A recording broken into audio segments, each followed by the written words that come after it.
বাড়িটাকে আমরা একটা প্রোডাক্ট হিসেবে যদি দেখি, বাড়িটাকে সুন্দর করে সাজিয়ে গুছিয়ে উপস্থাপন করাটা তো খুবই important.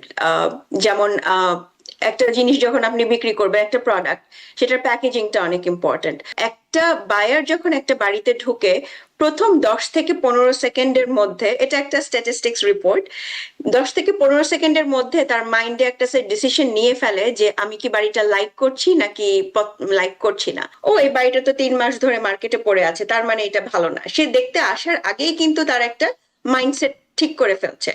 So price wise it's very important যে আপনি কত দিয়ে ফার্স্ট মার্কেটটা পজিশনে আসবেন।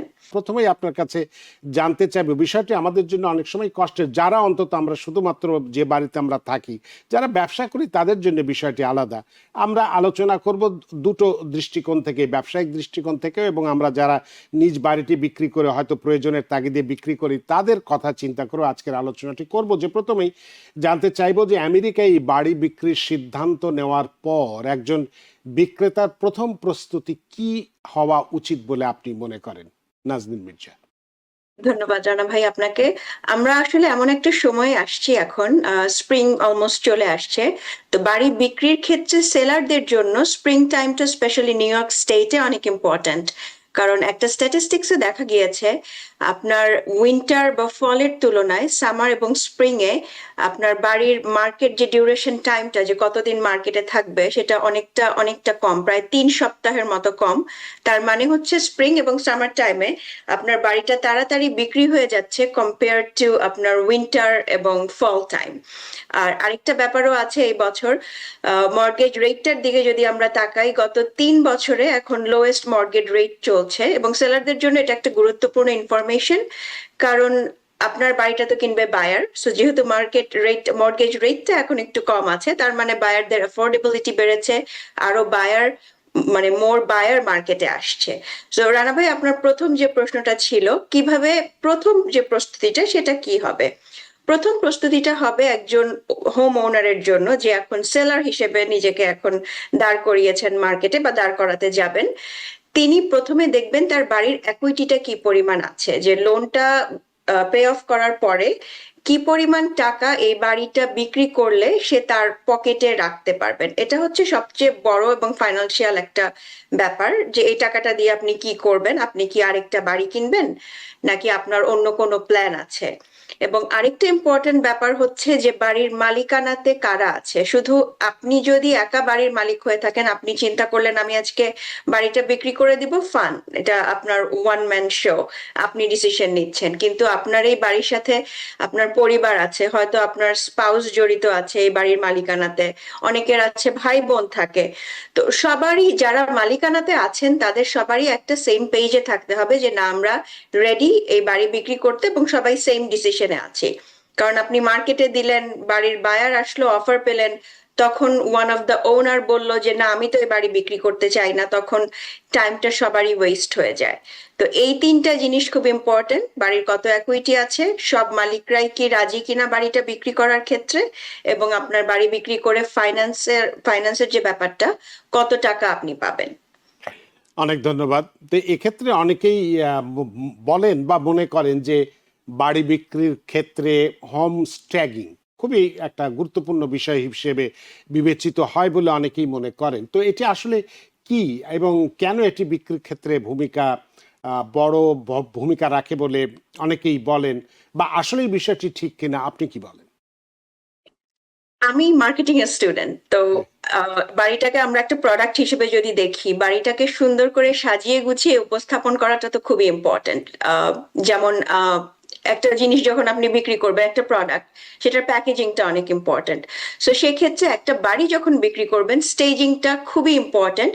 কারণ একটা বায়ার যখন একটা বাড়িতে ঢুকে প্রথম 10 থেকে 15 সেকেন্ডের মধ্যে, এটা একটা স্ট্যাটিস্টিক্স রিপোর্ট, 10 থেকে 15 সেকেন্ডের মধ্যে তার মাইন্ডে একটা সে ডিসিশন নিয়ে ফেলে যে আমি কি বাড়িটা লাইক করছি নাকি লাইক করছি না।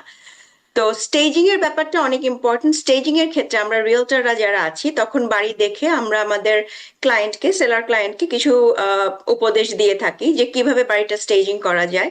নাম্বার 1, ফ্রেশ পেইন্ট জব যদি আপনি করতে পারেন, একটা সুন্দর করে একটু রং করে ফেললেন, স্পেশালি নিউট্রাল কালার।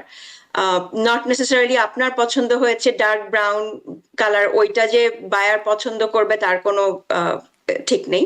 তো নিউট্রাল কালার বলতে লাইট বেজ বা হোয়াইট কালার দিয়ে ফেললে বাড়িটাকে এমনিতেও অনেক ব্রাইট এবং পরিষ্কার লাগে দেখতে। কার্পেটিং যদি পুরনো হয়ে থাকে কার্পেটটা চেঞ্জ করে ফেলা। ডিক্লাটার খুব ইম্পর্টেন্ট, যেমন আমাদের সবার বাড়িতে অনেক জিনিস থাকে, এটাতে একটা বাইরের কিন্তু ভিশন করতে কষ্ট হয় যে বাসাটা কত বড় বা কতটুকু ভালো লাগছে দেখতে। সো অপ্রয়োজনীয় জিনিসগুলো আমরা সাধারণত সেলারদেরকে বলি যে সরিয়ে একটু নিট এন্ড ক্লিন করে গুছিয়ে বাসাটা যাতে ঢুকলে একটা সুন্দর স্মেল আসে, ক্যান্ডেল জ্বালিয়ে রাখেন বা এয়ার ফ্রেশনার দিয়ে রাখেন। ইটস লাইক আপনি একটা দোকানে ঢুকলেন, সেখানে যদি সব জিনিস একদম একসাথে জড়ো করে রাখা হয় ভার্সাস খুব সুন্দর করে প্রত্যেকটা জিনিস যেখানে যেখানে রাখা দরকার ওখানে রাখা হয়, স্বাভাবিকভাবেই আপনার পরিষ্কার বাড়িটা ভালো লাগবে। আমি একটা মজার একটা উদাহরণ দেই, সাধারণত আমি যখন আমার সেলারের সাথে কাজ করি, আপনার সামনে যদি দুটো ডলার বিল রাখা হয়, একটা একদম কচকচে নতুন নোট মাত্র ফ্রেশ ব্যাংক থেকে বের হয়ে আসছে, আরেকটা অনেক ইউজ হয়েছে, সো দুটার ভ্যালু কিন্তু সেম, দুটাই কিন্তু $1 বিল, কিন্তু আপনি যদি কাউকে তখন নিতে বলেন যে তুমি কোনটা নিবে, সে কিন্তু পরিষ্কার নোটটার দিকে আগে হাত বাড়াবে। নতুন নোটটাই তো নেবে। Staging is very important, first এবং ইমপ্রেশন আমরা ইজ দ্য আমরা বেস্ট আমরা যে এখন তো রোজার মাস, কয়েকদিন পরে ঈদ, ঈদের সময় আমরা ব্যাংকে যাই একেবারে কড় করে নতুন টাকা আনার জন্য, বাংলাদেশের কথা বলছি আমরা।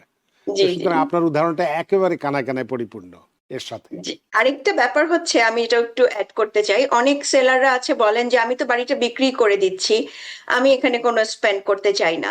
কিন্তু একটা জিনিস জেনে রাখেন, এটা কিন্তু আপনার একটা ইনভেস্টমেন্ট। আপনার যেই টাকাটাই আপনি স্পেন্ড করছেন না কেন স্টেজিং এর ক্ষেত্রে, তার 4 থেকে 10 টাইমস রিটার্ন আপনি পেয়ে যাবেন যখন আপনি বাড়িটা বিক্রি করবেন। সো স্টেজিং যেটা, এটা খুবই ইম্পর্টেন্ট বাড়ি বিক্রির ক্ষেত্রে। তাহলে এটার গুরুত্বটা আমরা বুঝলাম যে আসলে বাড়িটা খুব উপস্থাপন করাটা এবং সুন্দর জিনিস সুন্দর জায়গায় সেট করে রাখা, অপ্রয়োজনীয় জিনিসগুলোকে বাইরে ফেলে দেওয়া ইত্যাদি ইত্যাদি বিষয়গুলো মানুষকে অনেক বেশি আকর্ষণ বা আকর্ষিত করে, অন্তত যারা কিনতে চায়। তো আপনার কাছে এবার একটু জানতে চাইবো যে বাড়ি বিক্রির আগে বাড়ির সঠিক মূল্য নির্ধারণ কতটা গুরুত্বপূর্ণ এবং একজন রিয়েলটর এর মূল্যটাই বা কিভাবে নির্ধারণ করেন? আপনার এই দীর্ঘদিনের অভিজ্ঞতার আলোকে বিষয়টি জানতে চাই।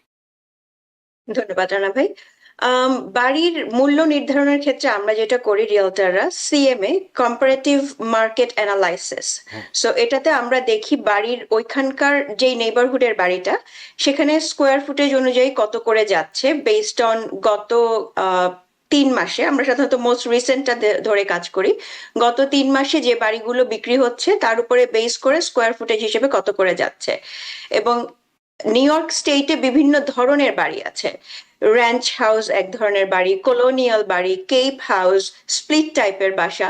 সো আমরা যখন কম্পেয়ার করতে বসি তখন কিন্তু যেই বাড়িটা আমরা বিক্রি করব সেই অনুরূপ বাড়ির সাথেই কম্পেয়ার করি, স্প্লিট বাড়ির সাথে স্প্লিট বাড়ি, কলোনিয়াল বাড়ির সাথে কলোনিয়াল বাড়ি, গত 3 মাসে ওই ধরনের বাড়ি কি কি প্রাইসে বিক্রি হয়েছে, স্কোয়ার ফুটেজ যেটা বললাম একটু আগে, একই সিমিলার টাইপের বাড়ি কততে বিক্রি হয়েছে, ওইটা খুব ইম্পর্টেন্ট। এবং প্রাইসিংটা হচ্ছে সবচেয়ে ইম্পর্টেন্ট, তার কারণ হচ্ছে আপনি যখন প্রথম মার্কেটে আসছেন, ফার্স্ট ডেতে যে প্রাইসটা নিয়ে আসছেন, সেই প্রাইসটা হতে হবে খুবই কম্পিটিটিভ একটা প্রাইস, যাতে করে আপনার উদ্দেশ্যই কিন্তু আপনার বাড়িটা দেখার জন্য বায়াররা আসবে এবং দেখবে। আপনি যদি এখন একজন সেলার হন এবং আপনি প্রথমেই খুব হাই ভ্যালু দিয়ে দিয়ে রাখেন যে না আমি তো খুব আমি জানি আমার বাড়িটা বেস্ট, সবসময় সেলাররা তাই মনে করে যে তাদের বাড়িটা বেস্ট, কিন্তু ইন্টারেস্টিং থিং ইজ আপনার বাড়ির ভ্যালুটা কিন্তু নির্ধারণ করছে বায়ার, এবং বায়ার অন্যান্য বাড়ি কম্পেয়ার করে আপনারটার সাথে কম্পেয়ার করবে যে এই মার্কেটে এই মুহূর্তে 4টা বাড়ি আছে, 4টা বাড়ির তুলনায় এই বাড়ির ভ্যালুটা আমার কাছে কেমন মনে হচ্ছে। সো হাই প্রাইস নিয়ে যখন একজন আসেন তখন কিন্তু মার্কেটে আপনার বাড়িটা লম্বা সময় পড়ে থাকবে, কারণ বায়ার ওটার ভ্যালু খুঁজে পাবে না। এতে করে কিন্তু আপনার একটা ব্যাড ইম্প্যাক্ট হচ্ছে, মার্কেটে আপনার বাড়িটা পড়ে থাকছে। যখনই একটা বাড়ি 2-3 মাস মার্কেটে থেকে যায় যে কারণেই হোক, তখন কিন্তু বায়াররা ওটা একটা নেগেটিভ ভিশন নিয়ে বাড়িটা দেখতে থাকে। ও এই বাড়িটা তো 3 মাস ধরে মার্কেটে পড়ে আছে, তার মানে এটা ভালো না। সে দেখতে আসার আগেই কিন্তু তার একটা মাইন্ডসেট ঠিক করে ফেলছে। So price wise it's very important যে আপনি কত দিয়ে ফার্স্ট মার্কেটটা পজিশনে আসবেন।